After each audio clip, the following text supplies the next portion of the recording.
ഈ channel subscribe ചെയ്ത് bell button click ചെയ്യൂ.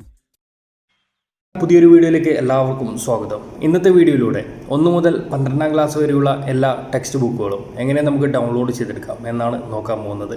1 മുതൽ 12ാം ക്ലാസ് വരെ പഠിക്കുന്ന എല്ലാ കുട്ടികൾക്കും തീർച്ചയായിട്ടും ഉപകാരപ്പെടുന്ന ഒരു കാര്യം തന്നെയായിരിക്കും.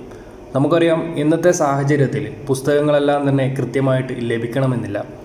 ഈ ഒരു കാര്യം നമുക്ക് ആൻഡ്രോയിഡിലും ഐഫോണിലും കൃത്യമായിട്ട് ഡൗൺലോഡ് ചെയ്തെടുക്കാൻ സാധിക്കുന്നതാണ്.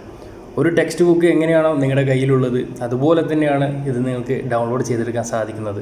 ഡൗൺലോഡ് ചെയ്ത് കഴിഞ്ഞാൽ നിങ്ങൾക്ക് ഷോപ്പുകളിലൊക്കെ പോയിട്ട് പ്രിൻ്റ് എടുത്ത് സൂക്ഷിക്കാനും സാധിക്കുന്നതാണ്. നിങ്ങൾക്ക് ആവശ്യമായിട്ടുള്ള ക്ലാസ്സിൻ്റെ അടിസ്ഥാനത്തിൽ ആവശ്യമായിട്ടുള്ള സബ്ജക്റ്റുകൾ ഇതിൻ്റെ അകത്ത് നിന്നും ഡൗൺലോഡ് ചെയ്തെടുക്കാൻ സാധിക്കും. അതിനായിട്ടുള്ള ലിങ്ക് വീഡിയോയുടെ താഴെ ഡിസ്ക്രിപ്ഷനിൽ ഞാൻ വെച്ചിട്ടുണ്ട്. അവിടെ നിന്ന് നിങ്ങൾക്ക് യൂസ് ചെയ്യാൻ സാധിക്കുന്നതാണ്. മാക്സിമം നിങ്ങളുടെ സുഹൃത്തുക്കളിലേക്കും മറ്റുള്ളവരിലേക്ക് ഒന്ന് ഷെയർ ചെയ്ത് കൊടുക്കുക. തീർച്ചയായിട്ടും ഈ ഒരു സാഹചര്യത്തിൽ അത് ഉപകാരപ്പെടുമായിരിക്കും. ഏതായാലും നമുക്ക് വീഡിയോ കണ്ട് തന്നെ മനസ്സിലാക്കാം എങ്ങനെയാണ് ഡൗൺലോഡ് ചെയ്യുന്നത്.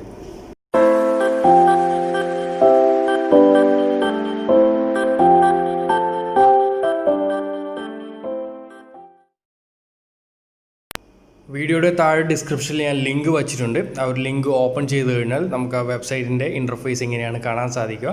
താഴേക്ക് വന്നു കഴിഞ്ഞാൽ നമുക്ക് കുറേ ഓപ്ഷൻസൊക്കെ ഇവിടെ കാണുന്നുണ്ട്. അവധിക്കാല സന്തോഷങ്ങൾ, അതിൻ്റെ വീഡിയോ ട്യൂട്ടോറിയലൊക്കെ കാണുന്നുണ്ട്. അതൊക്കെ വേണമെന്നുണ്ടെങ്കിൽ നിങ്ങളൊന്ന് ഓപ്പൺ ചെയ്ത് നോക്കുക. നമ്മുടെ ഇന്നത്തെ വീഡിയോ എന്ന് പറയുന്നത് ടെക്സ്റ്റ് ബുക്ക് എങ്ങനെയാണ് ഡൗൺലോഡ് ചെയ്യുന്നതാണ്. അപ്പോൾ താഴേക്ക് വന്നു കഴിഞ്ഞാൽ നമുക്കിവിടെ കാണാൻ സാധിക്കും ടെക്സ്റ്റ് ബുക്സ് എന്നുള്ള ഭാഗത്തിന് നേരെ താഴെയായിട്ട് കാണാൻ സാധിക്കും വ്യൂസ്. ആ ഒരു വ്യൂ എന്ന ഭാഗമാണ് നിങ്ങൾ സെലക്ട് ചെയ്യേണ്ടത്. അതിനുശേഷം ടെക്സ്റ്റ് ബുക്ക് എന്നുള്ള ഭാഗത്ത് ഇവിടെ നമുക്ക് സെലക്ട് മീഡിയ എന്ന് കാണുന്നുണ്ട്. അപ്പം നിങ്ങൾ ഏത് മീഡിയത്തിലാണ് പഠിക്കുന്നത്, ഇംഗ്ലീഷ് മീഡിയമാണോ അല്ലെങ്കിൽ മലയാളമാണോ തമിഴാണോ കന്നഡയാണോ, ഇവിടെ നമുക്ക് ഓപ്ഷൻ ഉണ്ട്. ആ ഒരു മീഡിയം നിങ്ങൾ സെലക്ട് ചെയ്യുക. ശേഷം താഴെയായിട്ട് സെലക്ട് ക്ലാസ് കൊടുത്തിട്ടുണ്ട്. നിങ്ങൾ ഏത് ക്ലാസ്സിലാണ് പഠിക്കുന്നത്, ഞാനിപ്പോൾ 10ാം ക്ലാസ് ഇവിടെ സെലക്ട് ചെയ്തിട്ടുണ്ട്. അതിനുശേഷം നമുക്ക് താഴെ സബ്ജക്റ്റ് സെലക്ട് ചെയ്യാനുള്ള ഓപ്ഷനും കൂടി ഉണ്ട്. ആ സബ്ജക്റ്റ് നിങ്ങൾ സെലക്ട് ചെയ്തിട്ട് ഏത് സബ്ജക്റ്റാണ് നിങ്ങൾക്ക് വേണ്ടത് അതൊന്ന് സെലക്ട് ചെയ്യുക.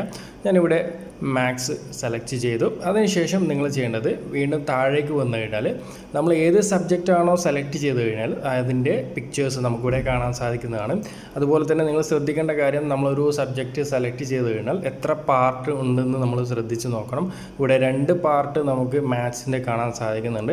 അപ്പം ഓരോ പിക്ചറിൻ്റെ താഴെയായിട്ട് നമുക്ക് വലതുവശത്ത് ഇങ്ങനെ പച്ച ഐക്കണിൻ്റെ അകത്ത് ഒരു ഡൗൺലോഡ് ഐക്കൺ കാണാൻ സാധിക്കും. ആ ഒരു ഭാഗമാണ് നിങ്ങൾ ക്ലിക്ക് ചെയ്തിട്ട് ഡൗൺലോഡ് ചെയ്യേണ്ടത്. അപ്പം ഇവിടെ ഗണിതം ഭാഗം 1 എന്നുള്ള ഭാഗം ഞാനിവിടെ താഴെ ഡൗൺലോഡ് ഓപ്ഷനിൽ ക്ലിക്ക് ചെയ്തു. ക്ലിക്ക് ചെയ്യുന്ന സമയത്ത് തന്നെ നിങ്ങൾക്ക് ഇവിടെ മുകളിലായിട്ട് കാണാൻ സാധിക്കും ആ ഒരു ഭാഗം ഇവിടെ ഡൗൺലോഡായിട്ട് വരുന്നുണ്ട്.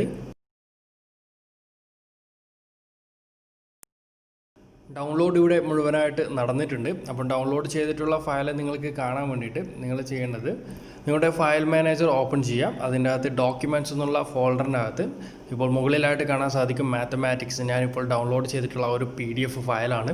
ഈ ഒരു ഫയൽ നമുക്കൊന്ന് ഓപ്പൺ ചെയ്ത് നോക്കാം. ഫയൽ ഓപ്പൺ ചെയ്ത് കഴിഞ്ഞാൽ നിങ്ങളുടെ ടെക്സ്റ്റ് ബുക്സുകൾ എങ്ങനെയാണോ അതുപോലെ തന്നെയായിരിക്കും ഇവിടെ കാണാനും സാധിക്കാം. ഈ ഒരു PDF ഫയലിനകത്ത് നിങ്ങൾക്ക് ഗൂഗിൾ ഡ്രൈവിൻ്റെ അകത്തേക്ക് സേവ് ചെയ്യാൻ സാധിക്കും. അവസാനത്തെ ഓപ്ഷനായിട്ടുള്ള 3 ഡോട്ട് ക്ലിക്ക് ചെയ്ത് കഴിഞ്ഞാൽ നിങ്ങൾക്കിത് പ്രിൻ്റ് എടുക്കാനൊക്കെ സാധിക്കുന്നതാണ്. വളരെ സിമ്പിളായിട്ട് നിങ്ങൾക്ക് ഡൗൺലോഡ് ചെയ്യാൻ പറ്റുന്ന ഒരു കാര്യം തന്നെയാണ്. നിങ്ങൾക്ക് ആവശ്യമായിട്ടുള്ള ക്ലാസ്സിൻ്റെ അടിസ്ഥാനത്തിൽ നിങ്ങൾക്ക് ഇവിടെ നിന്ന് ഡൗൺലോഡ് ചെയ്തെടുക്കാം. ചെയ്യേണ്ട സെയിം മെത്തേഡ് തന്നെയാണ് എല്ലാ സബ്ജക്റ്റും നിങ്ങൾ ഡൗൺലോഡ് ചെയ്യേണ്ടത്. അത് നിങ്ങളുടെ മീഡിയ സെലക്ട് ചെയ്യുക, അതുപോലെ തന്നെ സെലക്ട് ക്ലാസ്, അതുപോലെ സബ്ജക്റ്റ് താഴെ നിന്ന് നിങ്ങൾക്ക് ഈസി ആയിട്ട് തന്നെ ഡൗൺലോഡ് ചെയ്തെടുക്കാൻ സാധിക്കുന്നതാണ്. അപ്പോൾ ഈ ഒരു അറിവ് നിങ്ങൾക്ക് ഉപകാരപ്പെടുമെന്ന് കരുതുന്നു. ഉപകാരപ്പെട്ട് കഴിഞ്ഞാൽ നിങ്ങളുടെ കൂട്ടുകാർക്ക് എല്ലാവർക്കും തന്നെ ഷെയർ ചെയ്ത് കൊടുക്കുക. അടുത്തൊരു നല്ലൊരു വീഡിയോ ആയിട്ട് നമുക്ക് വീണ്ടും കാണാം. Okay friends, by.